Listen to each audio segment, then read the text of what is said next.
আপনি বাংলাদেশের কোন জেলা থেকে আমার এই ভিডিওটি দেখছেন তা অবশ্যই কমেন্ট করে জানাতে ভুলবেন না। আপনি যদি এই চ্যানেলটিতে নতুন হয়ে থাকেন তাহলে অবশ্যই চ্যানেলটি সাবস্ক্রাইব করে রাখুন, কারণ এরকম নিত্য নতুন অনেক ভিডিও আসবে যা আপনার পরবর্তীতে কাজে দেবে। তো চলুন শুরু করি। সবশেষ প্রকাশিত বিজ্ঞপ্তি অনুযায়ী হলমার্কযুক্ত 22 ক্যারেটে ভরি প্রতি 735 টাকার দাম কমিয়ে নতুন করে রূপার দাম নির্ধারণ করা হয়েছে। এতে করে হলমার্কযুক্ত 22 ক্যারেটের প্রতি ভরি রূপার নতুন দাম নির্ধারিত হয়েছে 5470 টাকা। হলমার্ক করা 21 ক্যারেটের প্রতি ভরি রূপার দাম 5214 টাকা। হলমার্কযুক্ত 18 ক্যারেটের প্রতি ভরি রূপার দাম পড়বে 4466 টাকা এবং ট্রেডিশনাল মেথড অর্থাৎ সনাতন পদ্ধতিতে প্রতি ভরি রূপার বাজার মূল্য 3359 টাকা। এবার আমরা দেখে নেব দেশের বাজারে 6 আনা রূপার দাম। হলমার্ক করা 22 ক্যারেটের 6 আনা রূপার দাম 2051 টাকা। হলমার্ক করা 21 ক্যারেটের 6 আনা রূপার দাম 1955 টাকা।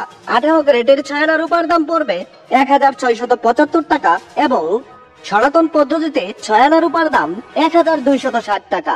আপনি যদি 10 আনা রূপা দিয়ে কোনো গহনা বানাতে চান তাহলে দেখে নিন দেশের বাজারে 10 আনা রূপার দাম কত।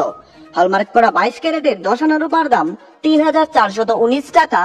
21 ক্যারেটের 10 আনা রূপার দাম 3259 টাকা। 18 ক্যারেটের 10 আনা রূপার দাম পড়বে 2792 টাকা এবং সনাতন পদ্ধতিতে 10 আনা রূপার দাম রয়েছে 2099 টাকা।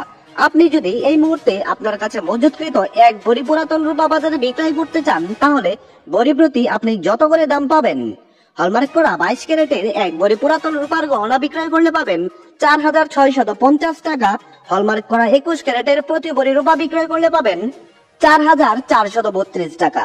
হলমার্ক যুক্ত 18 ক্যারেটের প্রতি ভরি রূপার গহনা বিক্রয় করলে পাবেন 3797 টাকা এবং সনাতন পদ্ধতিতে এক ভরি পুরাতন রূপার গহনা বিক্রয় করলে পাবেন 2855 টাকা।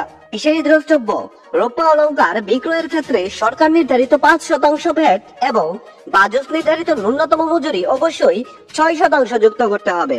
তবে গহনার ডিজাইন ও মানভেদের উপর মজুরির তারতম্য হতে পারে। দর্শক বন্ধুরা, এই ছিল আজকের ভিডিওর সর্বশেষ আপডেট।